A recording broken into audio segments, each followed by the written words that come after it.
Most sellers don't know this payment psychology trick that nets them tens of thousands of dollars more. When mortgage rates jump from 3% to 7%, it completely broke how buyers think about affordability.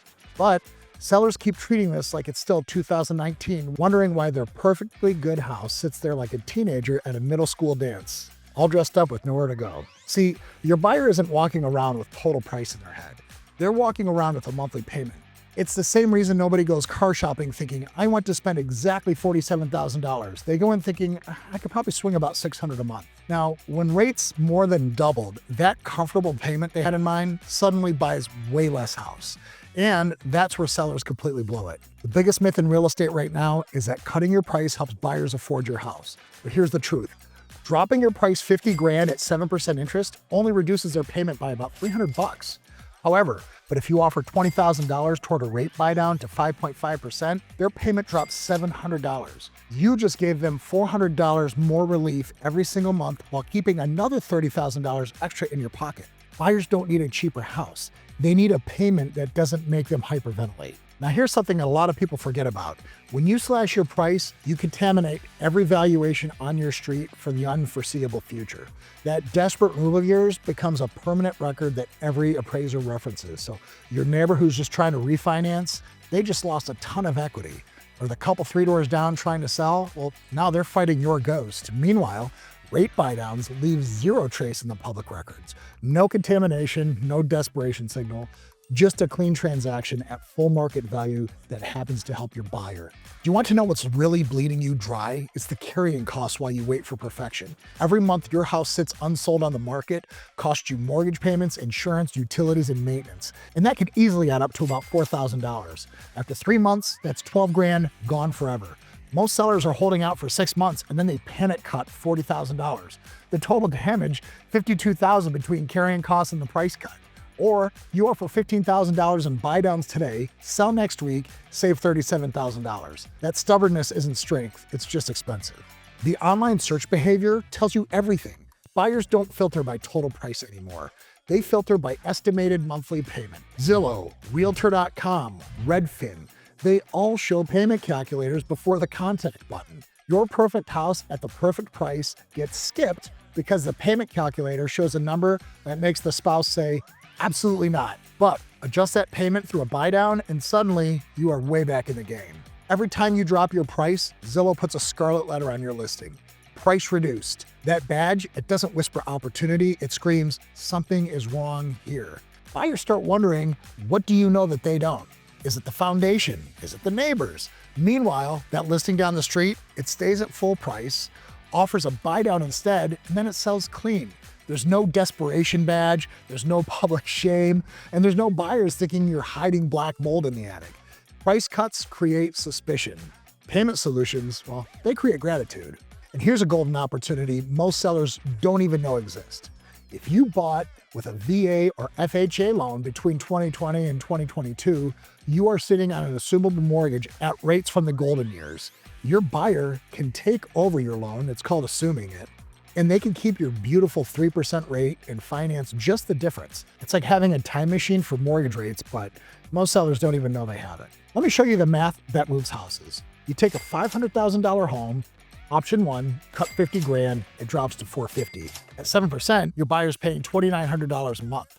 Or option 2, you keep it at $500,000, but you offer a $20,000 permanent rate buy down for 5.5%. Their payment becomes $2,600. So again, you just put $30,000 in your pocket and you get paid for being the good guy because you just saved them $300 a month. This is not advanced calculus. It's maybe, third grade math that most sellers refuse to see. The competition isn't just other sellers anymore, by the way. It's the builders.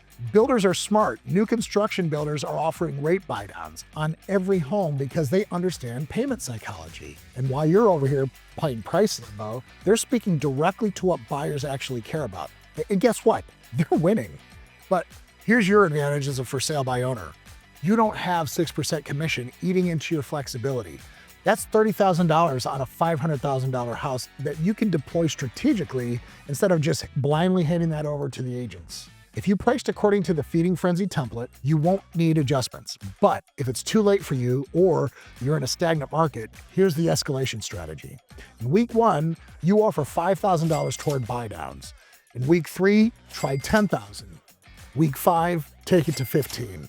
See, each increase drops their payment without touching your price. There's no public price reduction history. There's no desperate signals to other buyers.